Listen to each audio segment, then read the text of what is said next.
माझे नाव डॉक्टर भाग्यश्री विठ्ठलराव वडचकर. माझे 10वी आणि 12वीचे शिक्षण हे जिज्ञासा विद्यालय नांदेड येथून पूर्ण झाले आहे. त्यानंतर मी 12वीच्या नंतर मी पोस्ट स्टेट युनिव्हर्सिटी किर्गिस्तान इथे ॲडमिशन घेतलं. इथे मी MBBS उत्तीर्ण झाले. फॉरेन मेडिकल ग्रॅज्युएट्ससाठी इंडियामध्ये एक स्क्रीनिंग एक्झाम असते FMG, ती मी आत्ता पास झाले आहे. ती एक्झाम पास झाल्यामुळे मला आता भारतामध्ये प्रॅक्टिस करण्याचा चान्स मिळेल. इथे आता मी आता इथे भारतामध्ये मी FMG उत्तीर्ण होऊन मी भारतातील रुग्णांचे सेवा करण्याचे प्रयत्न सेवा करून आईवडिलांचे स्वप्न पूर्ण करण्याचे प्रयत्न करीन. मी सगळ्यांना सांगते की कमी मार्क्स पडले तरी न खचता ऑपॉर्च्युनिटी बघून पुढे चालत राहा. मार्क्स हे डिफाईन नाही करत, आपल्याला यश डिफाईन करतं.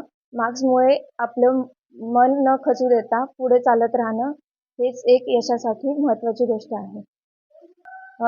शाळेत असल्यापासून डॉक्टर होण्याची माझी आणि घरच्यांची इच्छा होती, पण कुठे ना कुठे नीट मधल्या कॉम्पिटिशनमुळे थोडंफार मागे पडल्यासारखं वाटलं. पण तिथून पुढे नवीन ऑपॉर्च्युनिटीज समोर दिसल्या आणि मग घरच्यांच्या सपोर्टमुळे मग मला बाहेर जाऊन सगळ्यांचं स्वप्न आणि माझं स्वप्न पूर्ण करता आलं.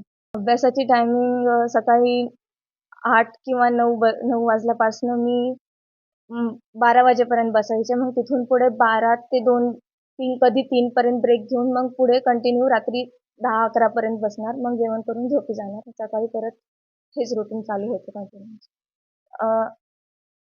किती वेळ अभ्यास करतो ह्यापेक्षा कसा अभ्यास करतो हे जास्त मॅटर करतं. 12 तासही अभ्यास करून जर पूर्णपणे लक्ष न देता तो अभ्यास केला तर त्याचा काहीही उपयोग नाही.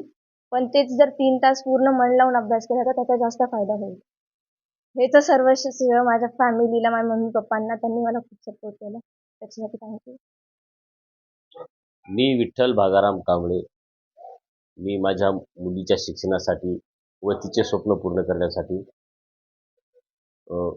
तिच्या इच्छेप्रमाणे सर्व शिक्षणाचे मार्ग खुले ठेवून ती MBBS करणार यासाठी मी सुद्धा प्रयत्न केलेत आणि तिच्या प्रयत्नांना शेवटी यश मिळालं.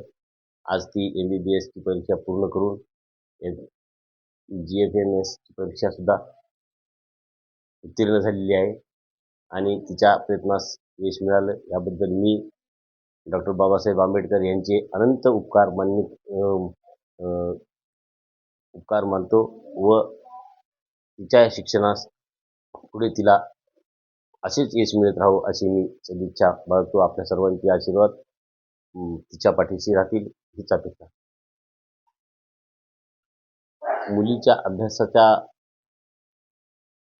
दृष्टीने व तिच्या प्रयत्नांना आम्ही नेहमी जोपासलेलं आहे. ती खूप मेहनती आणि तिच्या अभ्यासामध्ये ती लहानपणापासूनच अग्रेसर होती आणि आम्ही सुद्धा तिच्या अभ्यासासाठी व तिला वेळ दिला आणि त्या प्रयत्नांना ती पात्र ठरली आणि ती आज डॉक्टर म्हणून आज भारतात तिचे स्वप्न साकार करण्याचा प्रयत्न करेल अशी आमची अपेक्षा आहे.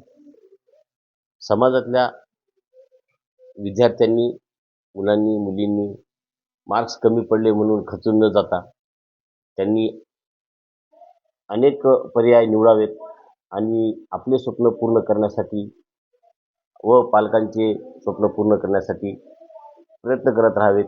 यश नक्कीच मिळेल.